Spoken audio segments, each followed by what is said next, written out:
Hello and welcome to the Everything is Black and White podcast. It's time for the view from the opposition. This week it comes from Tom Canton, who covers Arsenal for Football London. Tom, welcome back to the show. How are you keeping? Are you well? Yeah, not bad, mate. Not bad. I wish it was a little warmer than it is today. But it's been really hot recently, and I don't know what's happened, but I've chucked a hoodie on. It's got that cold. Yeah, it's got a little bit nippy, hasn't it? But this weekend's meant to be lovely, so I'm sure the travelling Newcastle United fans, I don't know if they're taking over the Thames like they usually do this weekend, but I'm hoping the weather will be nice for them regardless. Big game this Sunday for both clubs in the race for Champions League football. Tom, how do you look at this game against Newcastle United? I mean, look, Arsenal are going to qualify for the Champions League. It would take something spectacular for them not to, but still a big game regardless. Yeah, definitely. For that, it's it's a second place playoff.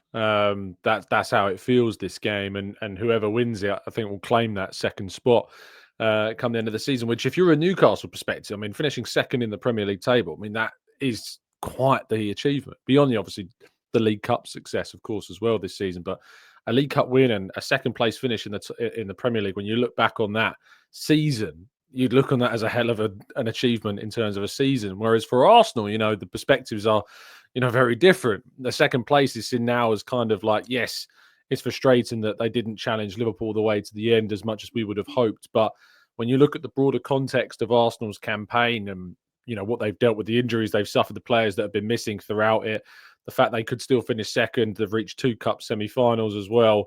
I think Arteta will look back on that and be asking for people to think about the context of the season rather than the disappointments of it, I think.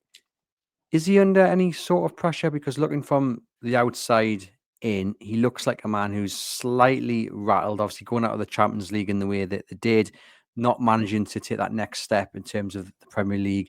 It will irritate a manager who believes that the squad and the club should be, winning these titles, but also, again, looking from the outside in, when you've been there as long as he has at this project, spent quite a bit of money, and yet you don't seem to have that ability to get over that final hurdle. I would ask the question, is he under any pressure, not just to finish second, but maybe bigger picture-wise as well? Yeah, I think next season there's definitely a lot of pressure, like in terms of lifting a trophy. To go 6th season without lifting any silverware at Arsenal, with the amount of money spent, with how Arsenal have risen to where they are now, the players they've got in their squad, and the summer that they're expecting to have as well, I think a 6th season trophyless would look quite damning, actually. I think you can kind of look at this season, as I mentioned, kind of in the last answer, in isolation in terms of what's happened to them. But you only really get to do that once, because you can only point to having a short squad once and then have 3 windows, including a January window between them, and not address those issues as anything other than that's just not an excuse anymore. So, yeah, I think next season, certainly there's a lot of pressure in terms of lifting a trophy, whether that's any of the 4 that are on offer to Arsenal next season, remains to be seen. But I think from within the club, they are still happy with Arteta. They are happy the fact that Arsenal still remain one of the most competitive teams in the country, reaching that Champions League semi-final. And to be honest, based upon the games that we witnessed across those 2 legs, you would say that, they had the chances to create a very different scoreline come the end of them, and they didn't take those opportunities, and PSG did, and PSG deservedly, I think, went through to that final. But I think from an Arsenal point of view, from a fan side of things, there's angst growing up. There's frustration growing up. There's pressure from rival fans that Arsenal are going to every ground in the league, and even their own ground, and hearing the second again song, being sung. That does begin to grate at you. And I think that does begin to make fans think, is the grass greener somewhere else? I'm not sure that it is yet, but I think that some certainly are starting to think. And in terms of Arteta himself, because I jokingly texted you when we were organising a time for you to come on, and I said, is he okay? Because some of the things he's been saying have been a little bit strange. I mean, is he okay? I mean, he's clearly rattled. I mean, do you think he's putting himself under a lot of pressure? Oh, without a doubt, I think he is, yeah. when I was in that press conference after the PSG game, and I was listening to him say, kind of, he thought we're the best side in the competition. I was a little frustrated to hear that. I know that the sentiment is about bigging up your players and protecting them, and praising them and making them feel as though they've in some ways been hard done by. But I did kind of want to see a little bit more accountability, I think, after the elimination in the Champions League.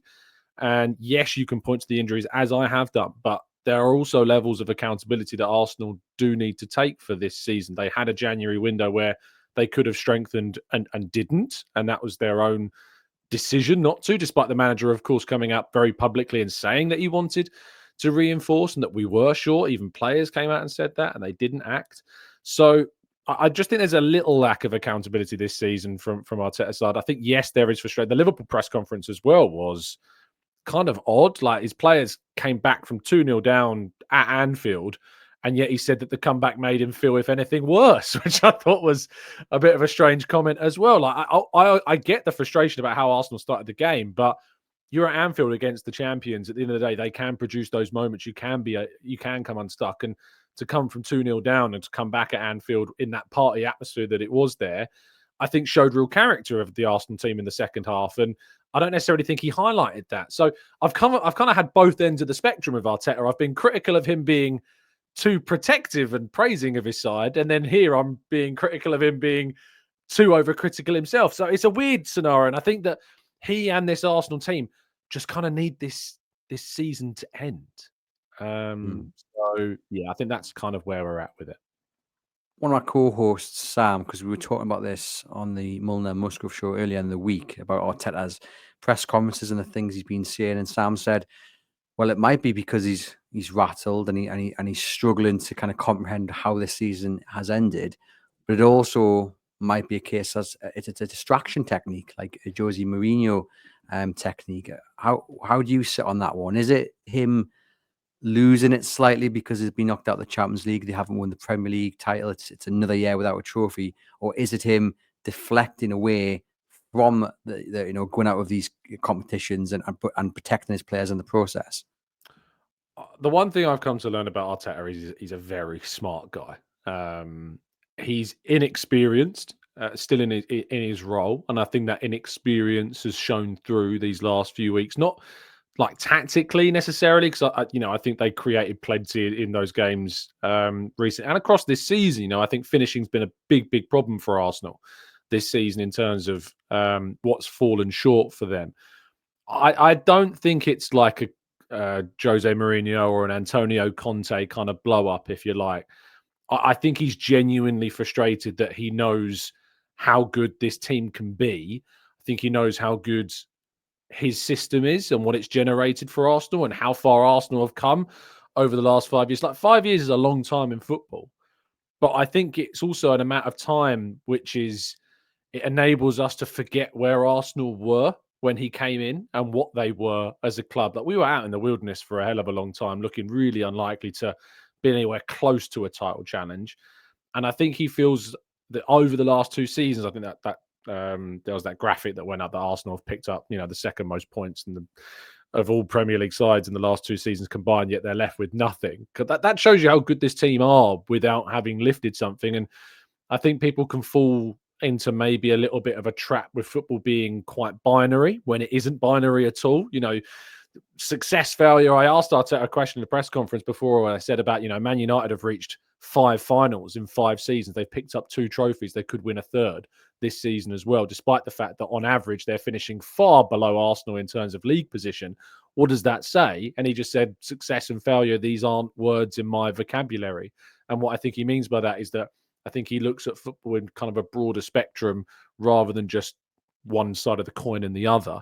And so I think he'll look back on this season and be emboldened by the fact that his side have come through a lot of adversity through these injuries and some of the decisions that we've had. But I think the buck stops with this season. And I think you can't use that again next season, and you have to deliver. So we'll see what happens. You mentioned there the January transfer window and the decision not to strengthen, and Newcastle United fans can relate to that. Although it sounds like from what you were saying that maybe the cash was there to bring a player in if it was the right one, where obviously with Newcastle they were more trying to avoid any PSR hits later down the line. Here on Tyneside, there was a frustration, but there was an understanding of why it was done. Yes, we'd like to see someone come in, but we get why they didn't. Is it like that down at Arsenal, where there's an understanding of why January didn't see a striker, for example, coming in? There is, but for different reasons, but it's not really seen too sympathetically. So the reason that will be highlighted is that Arsenal didn't have a sporting director in place officially. So Edu resigned from his position, I think it was late November. And then Jason Ato, who'd basically been the assistant sporting director to Edu, was placed in interim charge of that role. And we now know, of course, that Andrea Berta has been appointed, and that happened in late March. So during that January window, we had an interim person in charge in Jason Ato, who is highly rated and done a lot of stuff behind the scenes with Edu. You know, Martin Zubimendi, who's expected to join Arsenal this summer, to my understanding, Jason Ato's had a big hand in a lot of the work that went behind that deal. So it's not like he's incapable, but certainly I think the lack of kind of the key figure who would be in charge of helping Arteta with the long-term strategy and signing players, not just for the now, but in the long term, I think that lack of clarity in the role may have contributed. Yes, Arsenal had money. They bid 40 million plus add-ons, I think around 5 million in add-ons to Aston Villa for Ollie Watkins come the end of that January window, which was a deal that Villa deemed not high enough. And it also should be pointed out that it was Villa, not Arsenal, that instigated that deal. They're the ones that were very open to seeing Watkins leave, because at the time that they kind of approached Arsenal, if you like, John Duran was not on the way out of the club. He was still very much in their plans, and they saw potentially a market opportunity to sell Watkins for a good fee and still have a very good centre forward in John Duran at the club. Instead, the other way happened. You know, Saudi Arabia, Al Nasser came in and bid a very, very, very high fee for a player who they felt at the time, you know, we're probably not going to get that money again if he doesn't come good, if he doesn't, you know, fulfill the potential that we've seen in John Duran. And then instead, we've already got Watkins. We can bring in Rashford on loan, bring in Asensio on loan as well to the end of the season, and try and qualify for the Champions League, which is not yet guaranteed, of course, for them still yet. So I think from an Arsenal point of view, the January window was seen as a failure. There wasn't really any tangible excuse beyond the sporting director scenario. And even then, there was, you know, a state where we knew there was money. It didn't get spent and they didn't reinforce. And it's come back to bite them, because just less than a month later, Havertz then got injured for months and has only just returned to training yesterday, as I'm sure we're going to touch on. Indeed. I mean, the windows are always funny months, aren't they? And it's going to be really interesting to see what happens this summer. I mean, I'll ask the question, but I'm going to warn you, he's not going anywhere. Are you still interested in Alexander Isak? Alexander Isak is Mikel Arteta's dream, basically. He's the player that I think, and it's not just Mikel Arteta, you know, all clubs, I think, globally at that level would be wanting to sign a player of his caliber. We know that Arsenal were interested in Isak when he was at Real Sociedad, but at the time they felt that the release clause that Real Sociedad at that point, when they were interested, that they were demanding, was just not that he wasn't necessarily worth it, but it was too much of a risk, I guess, at that point. And they ended up moving for other players. And it's been proven that that was a colossal error, I think it's fair to say. And Newcastle took that risk financially and have bagged themselves, for my money, the best striker in the Premier League this season.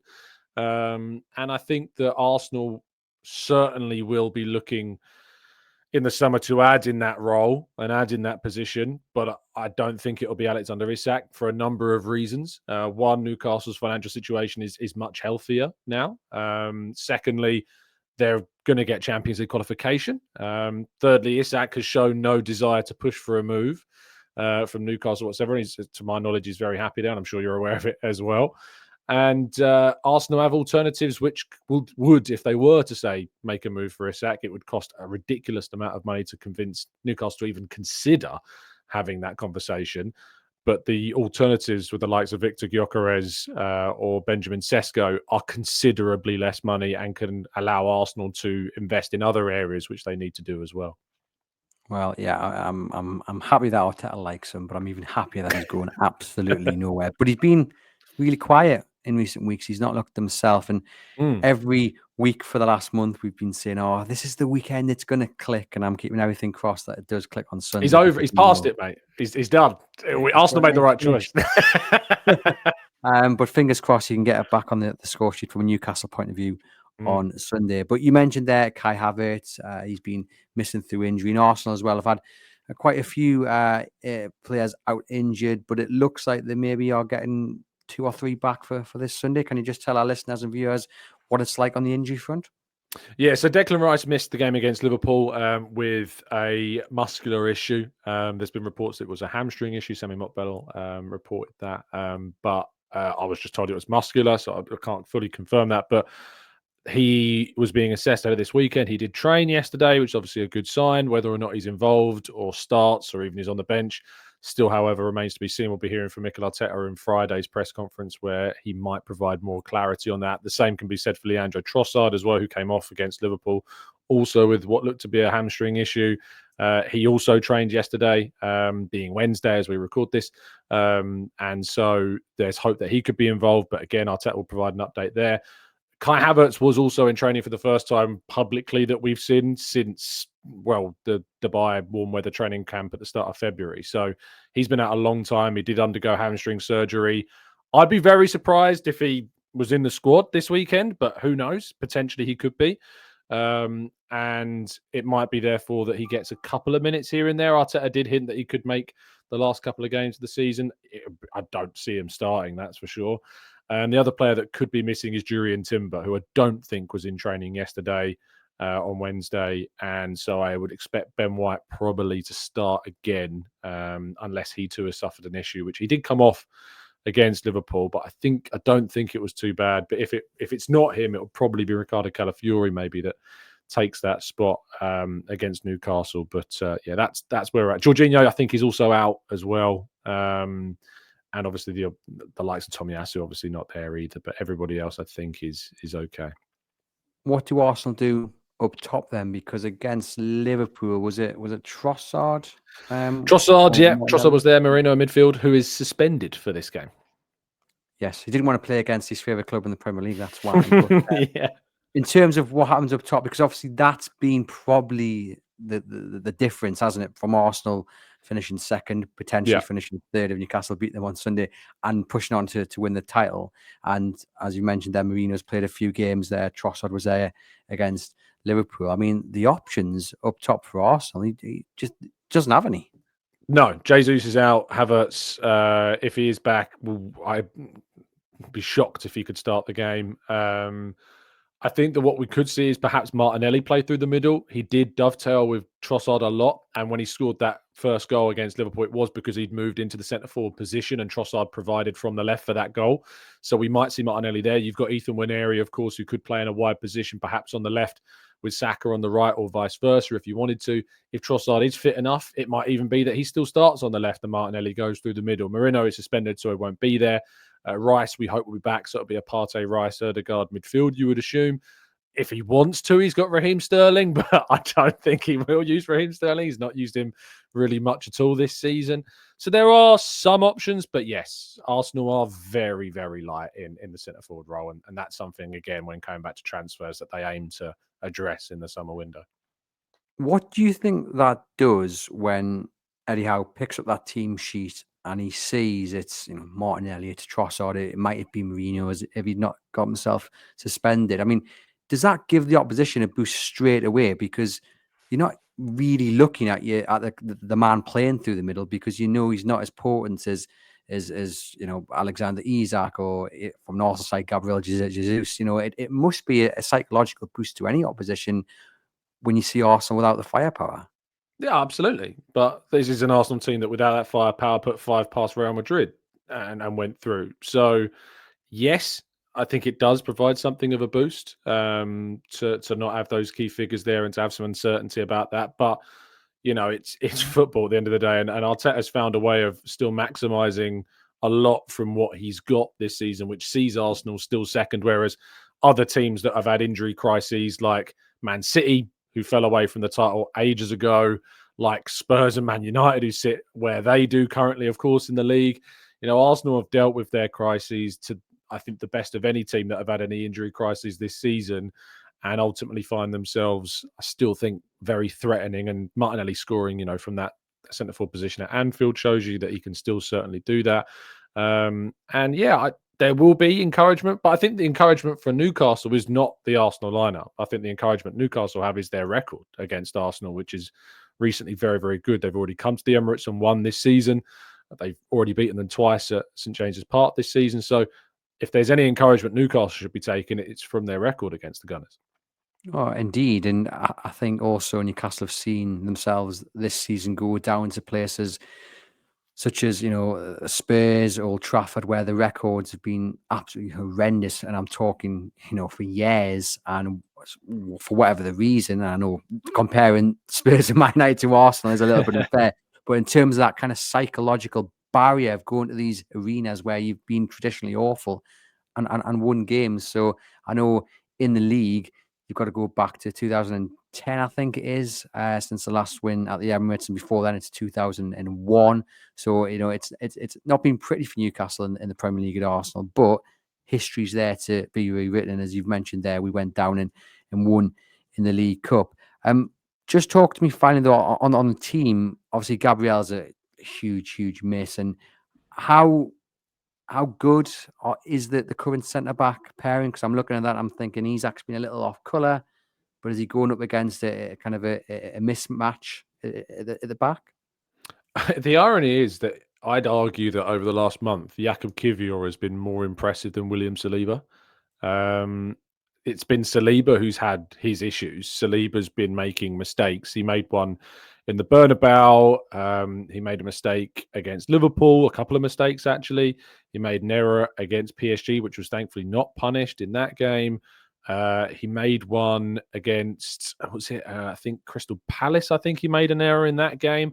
So he's not been the same Saliba that we've known. There's been, and maybe that's because he doesn't have Gabriel next to him, so he doesn't have that usual insurance of that player. But that Jakub Kiwior has not really put a foot wrong. Like he's a couple of mistakes here and there, but that's pretty expected for a player that's just not played much football prior to him coming into the team.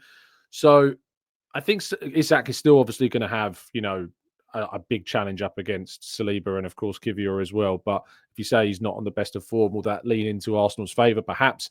Lewis Skelly has also not necessarily had the best of form the last couple of games. Calafiori's now back in contention as well for those positions. Ben White is just not fit. He's not been fit all season. He obviously had that surgery on his knee to correct a niggling issue that, if it's fixed it's still taking him time to kind of recover from that. And I think a lot of these players in this Arsenal team are just begging for the end of the season, to be honest. They need a preseason. They need a rest. They need reinforcement. They need players returning from injury as well.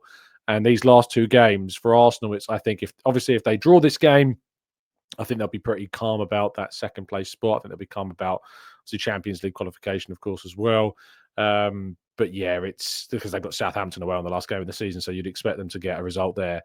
But I think Arteta will be on them, really wanting them to get these 3 points to ensure that they claim second spot by earning it, by winning these games. And yeah, it's going to be an interesting game, I think. The last home game of the season, of course, there'll be you'd hope a decent atmosphere, but the Emirates has been a bit odd since that Champions League kind of scenario.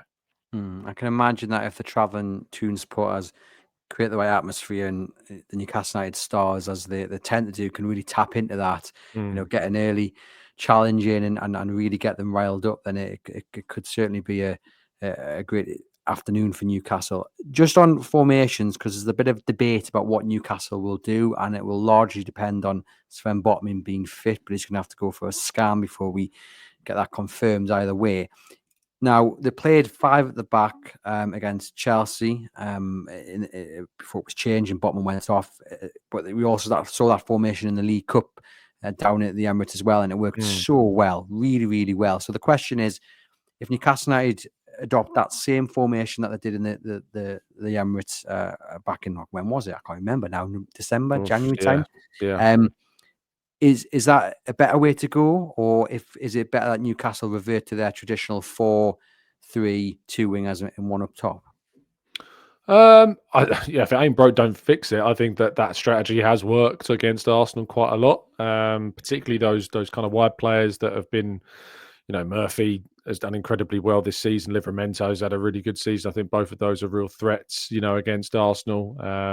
And I remember, I don't think, is Lewis Hall's not fit, right? I don't think so, but he was really good the last time they matched up as well. So it'll be intriguing how Eddie Howe decides to go, because he might look at Arsenal's shortcomings and think, I can go to a back four. I can try and win out this game just by outscoring them. And even though you're coming to the Emirates, I think that there is encouragement to be had by the players that aren't fully fit, that aren't ready. The strange kind of mentality side of Arsenal at the end of this season is somewhat off as well. So yeah, and without Moreno, of course, either, that's another player that they're missing also. So I think it's intriguing. I'd probably lean towards the back three, if indeed you've got the personnel to do it. If not, I still think Newcastle will be fine with the back four. And in terms of players you're fearing from a black and white perspective, we've mentioned Alexander Isak, but is there anyone else that springs to mind? Yeah, I've mentioned him already, Jacob Murphy. I've got such respect for him this season. What he's done has been incredible. If I was a Newcastle fan, I probably would have been voting for him for Player of the Season. To be honest, I've been so impressed from the what I've been exposed to, and Isak, you've got to be, of course, careful of. Gordon, always got to be careful of. And Bruno Guimaraes always seems to have a little bit extra when he plays against Arsenal, from that strange invented narrative that was always around when he joined. Always found that a bit odd, but he does have a little thing against Arsenal, it seems, and he seems to come alive. Tonali's been, very good as well this season. Burn always seems to have a really good game against Bukayo Saka, so I'd expect that battle to be particularly fiery as well once again. So yeah, I'm curious as to how it goes, but I'd be standing on Murphy as a player that Arsenal need to be certainly on it to try and stop. There does seem to be this kind of feisty undercurrent between these two sides, doesn't there? And it's running on and on and on. And I can imagine Sunday as well, given what's at stake, it'll be another boisterous atmosphere.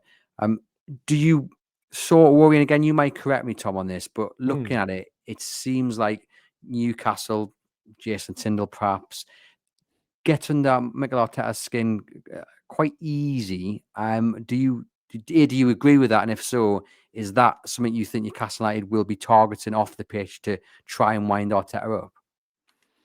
Yeah, I think Newcastle, I think Eddie Howe just kind of gets Arteta. Like, I think he just kind of understands his philosophy, how he sets up, how he plays, and I think he counters it really effectively in how he does that. And Arteta, you're not going to be a fan of that if somebody's kind of got your number in many ways.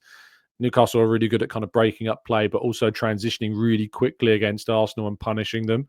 They've got players that Arsenal have liked in the past, which adds an extra kind of narrative element to it, if you will.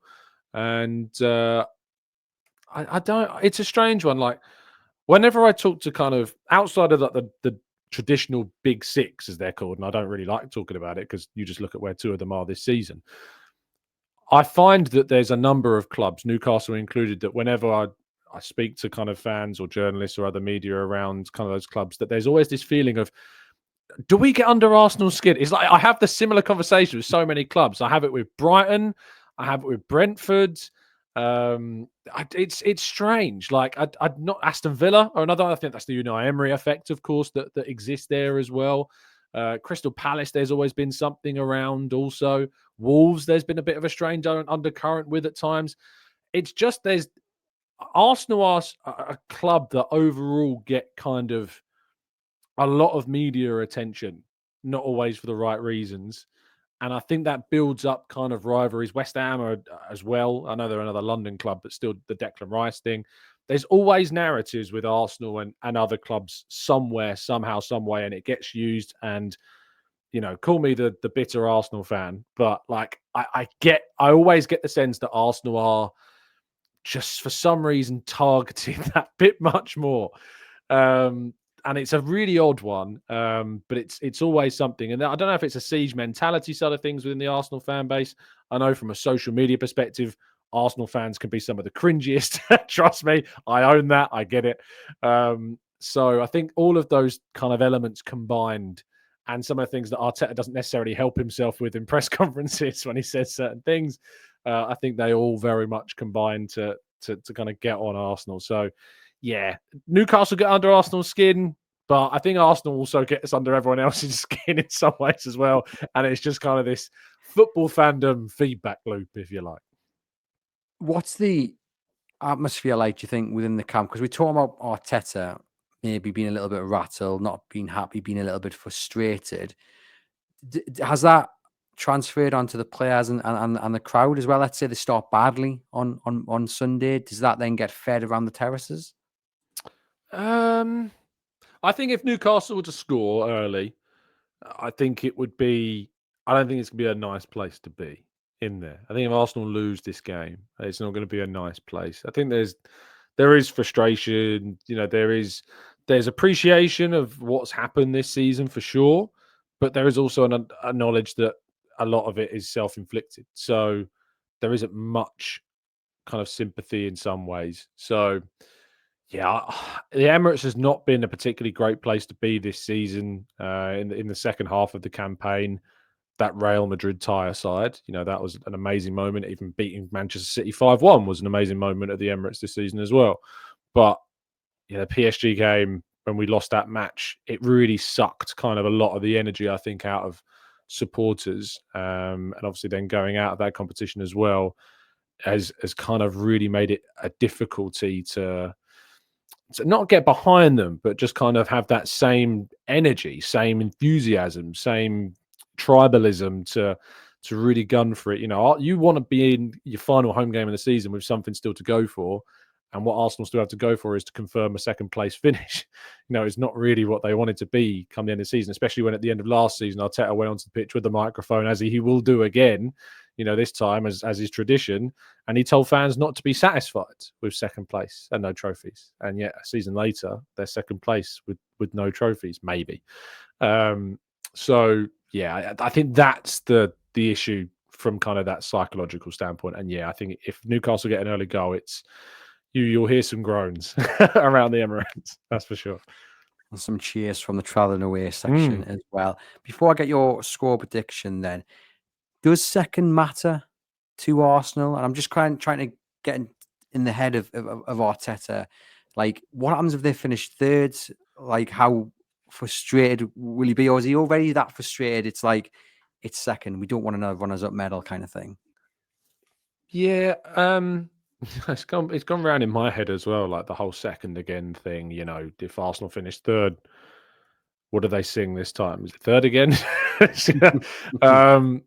I don't know. Like, a lot of the clubs that have obviously sung that song and a lot of people that have talked about this narrative ultimately are covering or supporting clubs that would love to be in the position of being, title challengers and be in a position where finishing second is seen as an awful scenario. As we just talked about at the beginning of this podcast, for Newcastle to finish second in the league this season would represent a massive achievement, I think, for Eddie Howe.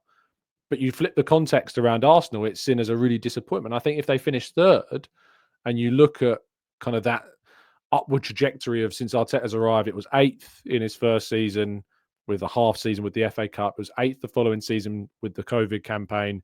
They then went to 5th and surprised people, I think, because they were 4th for so much of that season and then just missed out when they lost to Newcastle, of course, in that 2-0 game at St James's Park when Newcastle had nothing to play for in that fixture. Had, really could go into that game with nothing to lose, and the pressure got to Arsenal. The following season, then they finished second in a surprise title race that no one thought Arsenal would be challenging Man City for the title.